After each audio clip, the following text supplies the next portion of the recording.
السلام علیکم ورحمۃ اللہ وبرکاتہ۔ تفہیم نحو میں خوش آمدید۔ کبھی ذہن میں یہ سوال آیا ہے کہ عربی کے کچھ اسما تنوین قبول کیوں نہیں کرتے؟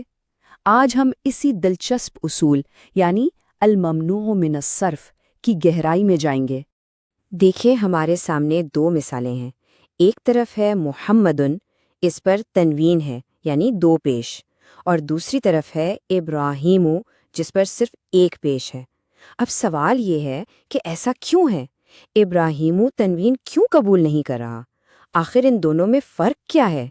یہی وہ گتھی ہے جسے آج ہم مل کر سلجھائیں گے۔ تو یہ جو اس میں تنوین قبول نہیں کرتے ان کے لیے ایک خاص اصطلاح ہے، اسے کہتے ہیں الممنوع من الصرف۔ اب اس کا مطلب کیا ہے؟ ممنوع کا مطلب تو سیدھا سا ہے، روکا ہوا، اور صرف سے مراد علم نحو میں تنوین ہے۔ تو مطلب کیا بنا؟ وہ اسم جسے تنوین سے روکا گیا ہو۔ اور صرف تنوین ہی نہیں، ایک اور بات بھی یاد رکھنے کی ہے، یہ اسم ایک خاص حالت میں کسرہ بھی قبول نہیں کرتا۔ اچھا، اب سب سے بڑا سوال، آخر ایسا ہوتا کیوں ہے؟ بھائی، ایک اسم کو تنوین سے کیوں روکا جاتا ہے؟ اس کیوں کا جواب سمجھنے کے لیے ہمیں عربی گرامر کی بالکل بنیاد میں جانا ہوگا اور دو بہت اہم تصورات کو سمجھنا ہوگا۔ ایک ہے اصل یعنی جڑ یا بنیاد، اور دوسرا ہے فر یعنی اس جڑ سے نکلنے والی شاخ۔ تو عربی قواعد کے ماہرین یعنی نحوی حضرات کلام کو ایک درخت کی طرح دیکھتے ہیں۔ اس درخت کی جو جڑ ہے، جو اصل ہے، وہ ہے اسم، اور اس جڑ سے جو شاخ پھوٹتی ہے، جو فر ہے، وہ ہے فعل۔ یعنی اسم اصل ہے اور فعل اس کی فرع ہے۔ یہ بات ذہن میں بٹھا لیں کیونکہ ہمارا پورا قاعدہ اسی بنیاد پر کھڑا ہے۔ تو اب واپس اپنے سوال پر آتے ہیں۔ ایک اسم جو کہ اصل ہے، وہ ممنوع من الصرف کیوں بن جاتا ہے؟ جواب بہت دلچسپ ہے۔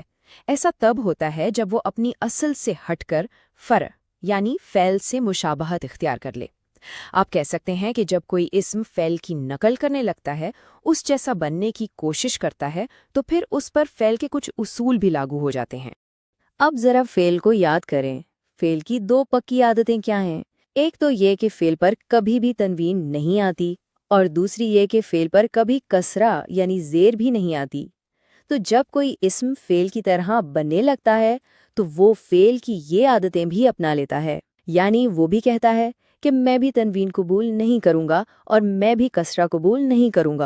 لیکن ٹھہریے، یہ مشابہت اتنی آسانی سے نہیں ہوتی۔ ایسا نہیں ہے کہ ہر کوئی اسم فعل جیسا بن جائے، نہیں۔ ایک اسم کو ممنوع من الصرف کا درجہ ملنے کے لیے اس کے اندر دو خاص اسباب یعنی دو وجوہات کا ایک ساتھ پایا جانا ضروری ہے۔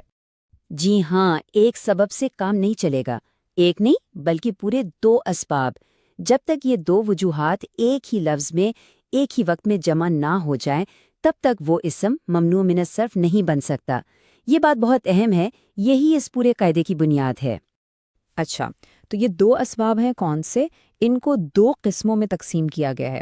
ایک سبب ہوتا ہے معنوی، یعنی اس کا تعلق اسم کے معنی سے ہوتا ہے، جیسے المیہ یعنی کسی کا خاص نام ہونا، اور دوسرا سبب ہوتا ہے لفظی، جس کا تعلق لفظ کی شکل، اس کی بناوٹ یا اس کے تلفظ سے ہوتا ہے، جیسے اجمع یعنی اس لفظ کا غیر عربی ہونا۔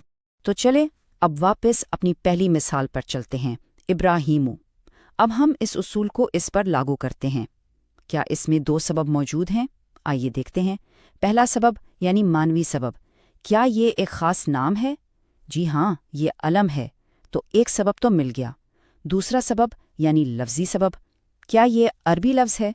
نہیں، یہ اجمع ہے یعنی غیر عربی ہے، لیجئے دوسرا سبب بھی مل گیا۔ تو جب علم یا اور اجمع یہ دو اسباب اس ایک نام میں جمع ہو گئے تو نتیجہ کیا نکلا؟ یہ اسم ممنوع من الصرف بن گیا اور اس نے تنوین قبول کرنے سے انکار کر دیا۔ تو اب تک کی ساری بات چیت کا خلاصہ کیا نکلا؟ آئیے جو سب سے اہم نکات ہیں انہیں ایک بار پھر ذہن میں تازہ کر لیتے ہیں۔ سب سے پہلی اور بنیادی بات، کوئی اسم ممنوع من الصرف تب ہوتا ہے جب وہ فعل جیسا بننے لگے۔ دوسری بات، یہ فعل جیسی مشابہت تب پیدا ہوتی ہے جب اس میں دو سبب، دو وجوہات اکٹھے ہو جائیں، ایک کا تعلق معنی سے ہوتا ہے اور ایک کا لفظ سے۔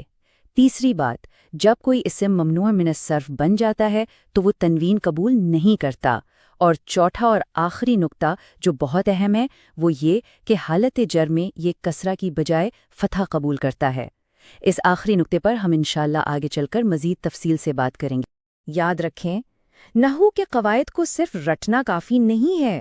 اصل مزہ تو تب ہے جب ہم ہر اصول کے پیچھے چھپی ہوئی کیوں کو سمجھیں۔ جب وجہ سمجھ میں آ جاتی ہے تو پھر رٹا لگانے کی ضرورت نہیں پڑتی، بلکہ چیزیں خود بخود ذہن میں بیٹھ جاتی ہیں۔ عربی گرامر کی ساری خوبصورتی اس کی گہری منطق میں ہی تو ہے۔ اس نشست میں شرکت کے لیے جزاکم اللہ خیرہ۔ امید ہے کہ الممنوع من الصرف کا بنیادی تصور واضح ہو گیا ہوگا۔ عربی قواعد پر مزید ایسی ہی تفصیلی گفتگو کے لیے ہمارے چینل تفہیم نحو کو ضرور سبسکرائب کریں۔ السلام علیکم ورحمۃ اللہ وبرکاتہ۔